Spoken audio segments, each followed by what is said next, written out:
Malar's kitchen பார்க்கும் உங்கள் அனைவருக்கும் என்னுடைய அன்பான வணக்கம். இன்றைக்கி ரொம்ப சூப்பராக சுண்டக்காய் வத்தல் குழம்பு எப்படி பண்ணுறதுன்னு தான் பார்க்க போகிறோம். வாங்க. அதுக்கு முதல்ல கடாயில் ஒரு 2 டேபிள் ஸ்பூன் நல்லெண்ணெயை ஊற்றிக்கலாம். இதில் எடுத்து வச்சுருக்க சுண்ட வத்தலை நல்லா வதக்கிக்கலாம். நான் இன்றைக்கி 2 பேர் சாப்பிட்ற அளவுக்கு சுண்ட வத்தல் எடுத்திருக்கேன். வத்தலை இந்த மாதிரி ஏற்கனவே எண்ணெயில் போட்டு நல்லா வதக்கிக்கிட்டோம்னா குழம்பு வைக்கும்போது கொஞ்சம் கசக்காது.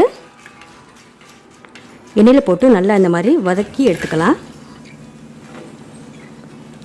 இப்போ வதக்கினதை தனியாக ஒரு கிண்ணத்தில் எடுத்து வச்சிடலாம். நல்லா எண்ணெயை வடிச்சிட்டு எடுத்து வச்சுக்கலாம். இப்போ குழம்பு பண்ண ஆரம்பிச்சிடலாம். அதே எண்ணெயில் ஒரு 1/2 ஸ்பூன் கடுகு சேர்த்து கடுகு நல்லா வெடிக்க விட்டுறணும்.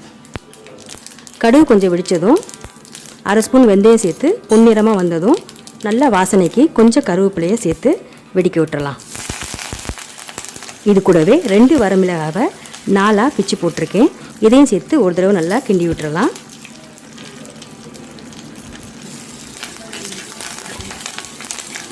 இப்போ ஒரு 10 பல் பூண்டை கொஞ்சமாக தட்டி சேர்த்துக்கணும். இப்படி பூண்டை தட்டி சேர்த்துக்கிட்டிங்கன்னா குழம்பு நல்லா வாசனையாக இருக்கும். பூண்டு 1 நிமிஷம் கொஞ்சம் வதக்கியவுடன் சின்ன வெங்காயம் ஒரு 15 எடுத்து 2 கட் பண்ணியிருக்கேன். இதை சேர்த்து கொஞ்சம் கண்ணாடி பதம் வர்ற வரைக்கும் வெங்காயத்தை வதக்கலாம். வெங்காயம் கொஞ்சம் கண்ணாடி பதம் வந்த பின்னாடி இதில் 2 டேபிள் ஸ்பூன் மிளகாய்த்தூள் சேர்த்துக்கணும்.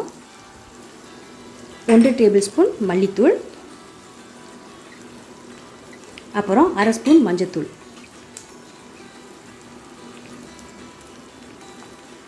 சேர்த்துட்டு குழம்புக்கு தேவையான அளவு கல் உப்பு சேர்த்து நல்லா ஒரு தடவை கலந்து விட்டுடலாம்.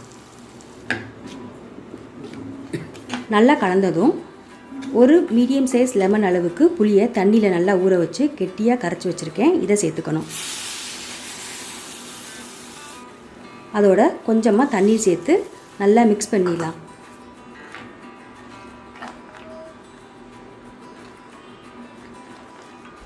இப்போ குழம்பை மூடி வச்சு கொஞ்சம் கொதிக்க விட்டுறலாம்.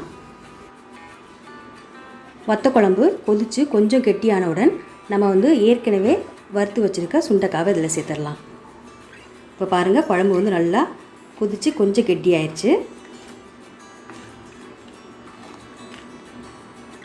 இப்போ சுண்டைக்காவை இதில் சேர்த்து நல்லா மிக்ஸ் பண்ணிவிட்டு ஒரு 5 நிமிஷம் ஸ்டவ்வை சிம்லேயே வச்சுக்கலாம். நல்லா குழம்ப சுண்ட விட்டுறலாம். வத்த குழம்புக்கு சுண்ட வத்தலை தவிர உங்களுக்கு விருப்பமான எந்த வத்தல் சேர்த்தும் இதே மெத்தடில் பண்ணி பாருங்கள். ரொம்ப டேஸ்ட்டாக சூப்பராக இருக்கும். சுண்ட வத்தலுக்கு பதிலாக நீங்கள் மாவத்தல், கத்திரி வத்தல், வெண்டைக்காய் வத்தல், அப்புறம் மணத்தக்காளி வத்தல், இதில் எது சேர்த்து இதே மாதிரி செஞ்சு பாருங்கள். கண்டிப்பாக ரொம்ப டேஸ்ட்டாக சூப்பராக இருக்கும்.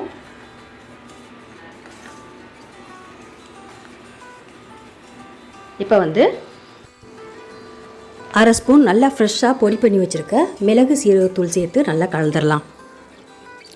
வத்த குழம்பு பண்ணும்போது கொஞ்சமாக ஒரு மிளகையும் சீரகையும் சேர்த்து நல்லா பொடி பண்ணி சேர்த்து பாருங்கள். குழம்பு ரொம்ப டேஸ்ட்டாக நல்லா கமன்னு மணக்கும்.